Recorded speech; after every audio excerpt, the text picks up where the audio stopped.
इस वक्त मैं नवाबगंज तहसील के मुख्यालय यानी नवाबगंज एसडीओ कार्यालय के बाहर मौजूद हूँ। आप मेरे पीछे देख रहे हैं तमाम अधिवक्ता बैठे हुए हैं। अनिश्चितकालीन यहाँ पर धरना चल रहा है। शिकायत ये है कि एसडीएम हटाओ तहसील बचाओ। तो मेरे साथ में यहाँ पर तमाम अधिवक्ता हैं, जिसमें बार एसोसिएशन के अध्यक्ष वकील साहब, जानना चाह रहा हूँ ये जो आपका अनिश्चितकालीन धरना चल रहा है इसके पीछे क्या वजह है, क्या कहेंगे? इसके पीछे हमारे यहाँ जो न्यायिक अधिकारी कम प्रशासनिक अधिकारी, जिन्हें दोनों अधिकार दिए गए हैं सरकार द्वारा, उनकी हठधर्मिता और गैर कानूनी कार्य जो उनके द्वारा किए जा रहे हैं उनका विरोध है। और जब तक उनके रवैये में सुधार नहीं आएगा और ये यहाँ से चले नहीं जाएंगे तब तक हम लोग धरना बंद नहीं करेंगे। उदाहरण के लिए आज का मैं अभी उदाहरण बता रहा हूँ आपको। हम लोग धरने के लिए लाउड स्पीकर ला रहे थे तो हमारे एसडीएम साहब ने पुलिस द्वारा लाउड स्पीकर गेट पे रुकवा दिया कि लाउड स्पीकर नहीं आएगा। अगर कोई ऐसा आदेश है उन्होंने जारी किया है तो वो दिखा दें, हम नहीं लाएंगे कोई अगर ऐसा आदेश है। लेकिन कोई अगर ऐसा आदेश उनका केवल एसडीएम साहब ने वकीलों के लिए जारी किया है, आम पब्लिक के लिए नहीं है, वो हम मानने को तैयार नहीं है, वो गैर कानूनी है। वकील साहब, ये समस्या कहाँ से पैदा हुई? समस्या है अधिवक्ताओं को धरने पे बैठना पड़ गया। धरने पे बैठने की नौबत इसलिए आई, धीरे धीरे करके कई बातें थी। हम हमेशा एसडीएम साहब से संपर्क में रहे, उनसे बताते रहे कि इनको दूर कर लीजिए, लेकिन हमारे एसडीएम साहब या तो हम ये माने कि वो कार्य करने में अक्षम है या उन्होंने जानबूझकर हमारी समस्याओं पर ध्यान नहीं दिया और वो धीरे धीरे बढ़ती रही। और एक दिन ये नौबत आई कि हमें उनका विरोध करना पड़ा, धरना प्रदर्शन करना पड़ा और यहाँ तक नौबत आ गई। तो ये धरना लगातार तेज हो रहा है आपका? हाँ, धरना नारेबाजी हो रही थी, आपको अनिश्चितकालीन। हाँ, वो आगे उसको दूसरा रूप देंगे। इस हफ्ते के बाद हम अगर नहीं हमारी समस्या से हल होती है तो हम दूसरा रूप देंगे। बरेली से भी कुछ अधिकारी आए थे वार्ता के लिए, क्या हुआ? वो अधिकारी मैं तो समझता हूँ वो धरने को रूप देने के लिए आए थे, निपटाने के लिए नहीं आए थे। क्या बात हुई थी इस दौरान? मैं कल चुनाव में व्यस्त था, मैं यहाँ नहीं था, लेकिन मुझे ये पता लगा है कि हमारे संरक्षक महोदय बोल रहे थे और आके उनसे माइक छीन लिया और हमारी बातों को सुनने के बजाय अपने जो प्रशासनिक अधिकारी जिनके खिलाफ हम धरने पे हैं उन्हीं का पक्ष लेके बात करते रहे। तो मैं तो ये समझता हूँ उनके आने से और मतलब और आग में घी डाल के चले गए। उन्होंने कुछ समाधान की बात नहीं की, मात्र उस धरने को भड़काने का काम किया उन्होंने। और ऐसे अधिकारियों को आने से कोई हल नहीं निकला, कोई समाधान नहीं निकला। प्रमुख जी, थोड़ा सा जानना चाहूंगा आपसे। लोग कहते हैं नवाबगंज तहसील में काफी भ्रष्टाचार है, कहाँ तक ठीक है ये? अगर जो भ्रष्टाचार नहीं होता तो ये धरना प्रदर्शन की नौबत ही नहीं आती। किस तरीका का भ्रष्टाचार है? कुछ तो चाहे दाखिल खारिज को लेके, धारा 34 को लेके बहुत से ऐसे बात, और वो लोगों की जो कानूनी समस्याएं हैं, चाहे जन्म प्रमाण पत्र है या मृत्यु प्रमाण पत्र है, वो भी जारी होने में अभी संरक्षक महोदय बता रहे थे कि उसमें भी पैसे चलते हैं। तो ये भ्रष्टाचार ही तो है। तो कैसे समाधान होगा? अब धरना प्रदर्शन जारी है। लोग हैं वो न्याय दिलाने के लिए पैरवी करते हैं लोगों की, आज उनके लिए न्याय की जरूरत पड़ गई है, वो खुद धरने पर बैठे हुए हैं। अब कहीं ना कहीं समस्या है, तभी तो धरना प्रदर्शन की बात हुई, तभी तो धरना में बैठना पड़ा। जब अधिवक्ता साथियों की बात नहीं सुनी, उनकी बात नहीं मानी गई, उनका मान सम्मान नहीं किया गया, तब हम सब लोगों को धरना पे बैठना पड़ा। वकील साहब, आप क्या कहना चाहेंगे? आप तो बड़ा बेवाकी से बोलते हैं, क्या कहेंगे? किस संबंध में पूछना चाहते हैं? ये जो धरना प्रदर्शन चल रहा है, जो यहाँ का प्रशासन है, उसकी कार्यशैली को लेकर किस तरीके की आप देख रहे हैं? लगभग 16-17 दिन हो गए आज हमें मतलब जो है इनका विरोध करते हुए, और उस विरोध के माध्यम से वार्ता भी हुई, लेकिन वो वार्ता भी मतलब जो है किसी निर्णायक मोड़ पर नहीं पहुंची। और कल मतलब जो है पुनः जिले से अपर जिलाधिकारी आई और उन्होंने भी मतलब जो है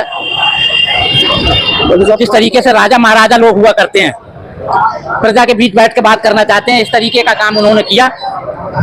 उन्होंने ये नहीं समझा मैं लोक सेवक हूँ और जनता के हित के लिए आई हूँ या जनता की समस्या का समाधान करने के लिए आई हूँ। आते ही आते जैसे मैं तो चाह रहा था कि उन्हें बताऊं कि भाई मतलब जो है अपने साथियों को कि भाई ये अपर जिलाधिकारी महोदय आई हैं, आप इनकी बात को सुने और अपनी बात को कहें और इस समस्या का समाधान हो जाए। इससे पहले आते आते उन्होंने हाथ में से माइक ले लिया। अब मैंने इसलिए उसका विरोध नहीं किया, मेरे साथियों ने विरोध किया कि मैं सोचता था चलो कोई वार्ता हो जाए, हल निकल जाए तो इस समस्या का समाधान हो जाए, क्योंकि बातकारी परेशान हो रहे हैं, उनकी समस्याएं, हमारी कोई व्यक्तिगत समस्याएं नहीं है, हमारे किसी साथी की कोई समस्या नहीं है, क्योंकि हम जनता का काम करते हैं, बातकारियों का काम करते हैं, बातकारियों के काम के लिए सतत प्रयासरत रहते हैं। इसलिए अगर कहीं हमें झुकना पड़ जाए तो हमें झुकने में कोई आपत्ति नहीं होती है, लेकिन काम भी तो हो। ये काम करना नहीं चाहते हैं। जैसा अभी आपने सुना कि मतलब जो है संशोधन की पत्रावलियां पड़ी हैं, 50 फाइल पड़ी हैं, किसी में भी मतलब आदेश करना नहीं चाहते हैं। अब रामपाल का रामलाल हो गया, अब संशोधन के लिए यहाँ कुछ 6 महीने हो गए, हो ही नहीं पा रहा है। मतलब जो है आज संक्रमणीय भूमि दर की फाइलें पड़ी हैं, जब पट्टे की फाइलें होती हैं 10 साल जब पूरे हो जाते हैं तो उसे संक्रमणीय भूमि दर घोषित कर दिया जाता है, जिससे कि मतलब जो है जनता उसे अपने मतलब जो है बेच सके, विक्रय कर सके या अन्य किसी उपयोग में ले सके। साहब, ये जो समस्या है इससे अधिकारियों से है?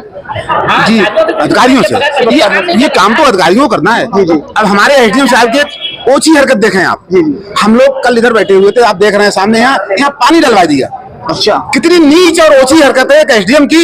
उन्हें तो इसी पानी में डूब मरना चाहिए आगे कि धरना प्रदर्शन रोका जाए। हाँ, रोका जाए कि ये पानी डलवा दिया, यहाँ लाउड स्पीकर नहीं आने दिया।